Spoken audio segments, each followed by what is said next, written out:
কে এই নির্বাহী ম্যাজিস্ট্রেট উর্মি, কেনই বা তাকে বরখাস্ত করা হয়েছে? লালমনিরহাট জেলা প্রশাসনের নির্বাহী ম্যাজিস্ট্রেট তাপসী তাবাসসুম উর্মি অন্তর্বর্তী সরকারের প্রধান উপদেষ্টাকে নিয়ে ফেসবুকে পোস্ট করে সমালোচনায় এসেছে। তাকে নিয়ে সোশ্যাল মিডিয়ায় আলোচনার সমালোচনার ঝড় বইছে। শুধু তাই নয়, এই ইস্যুটি এখন টপ অব দ্য কান্ট্রিতে পরিণত হয়েছে। সম্প্রতি তাকে বিশেষ ভারপ্রাপ্ত কর্মকর্তা ওএসডি হিসাবে বদলির পর সাময়িক বরখাস্ত করেছে জনপ্রশাসন মন্ত্রণালয়। তাপসী তাবাসসুম উর্মি পূর্বধলা সদর ইউনিয়নের নসিবপুর গ্রামের মোহাম্মদ ইসমাইল হোসেনের মেয়ে। তার বাবা অবসরপ্রাপ্ত সরকারি কর্মজীবী। সোমবার দুপুরে সরেজমিনে উর্মির বাড়িতে গিয়ে তার পরিবারের কাউকে পাওয়া যায়নি। জানা গেছে তারা দীর্ঘদিন ধরে ময়মনসিংহে অবস্থান করছেন। মাঝে মধ্যে তারা বাড়িতে আসেন। উর্মিদের প্রতিবেশী ও স্থানীয় ইউপি সদস্য আজিমউদ্দিন জানান, উর্মি মেধাবী ছাত্রী ছিলেন। তিনি শাহজালাল বিজ্ঞান প্রযুক্তি বিশ্ববিদ্যালয় থেকে কম্পিউটার সায়েন্স অ্যান্ড ইঞ্জিনিয়ারিং বিষয়ে পড়ালেখা শেষ করে 2022 সালে সরকারি চাকরিতে যোগ দেন। 2 বোন ও 1 ভাইয়ের মধ্যে উর্মি বড়। ছোট ভাই জার্মানিতে একটি বিশ্ববিদ্যালয়ে পড়ালেখা করছেন।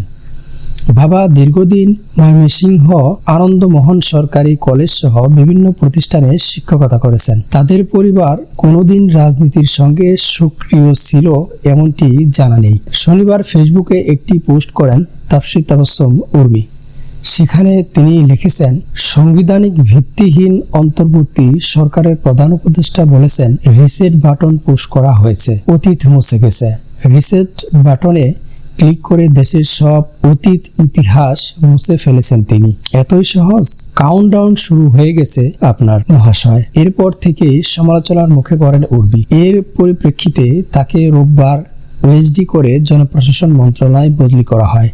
পরে সোমবার তাকে সাময়িক বরখাস্ত করে জনপ্রশাসন মন্ত্রণালয়। এ বিষয়ে উর্মি সাংবাদিকদেরকে বলেন, আমি ফেসবুকে পোস্ট দিয়েছি, এটাই তো যথেষ্ট। অনলি মি করেছি। বদলি বিভিন্ন কারণে হতে পারে।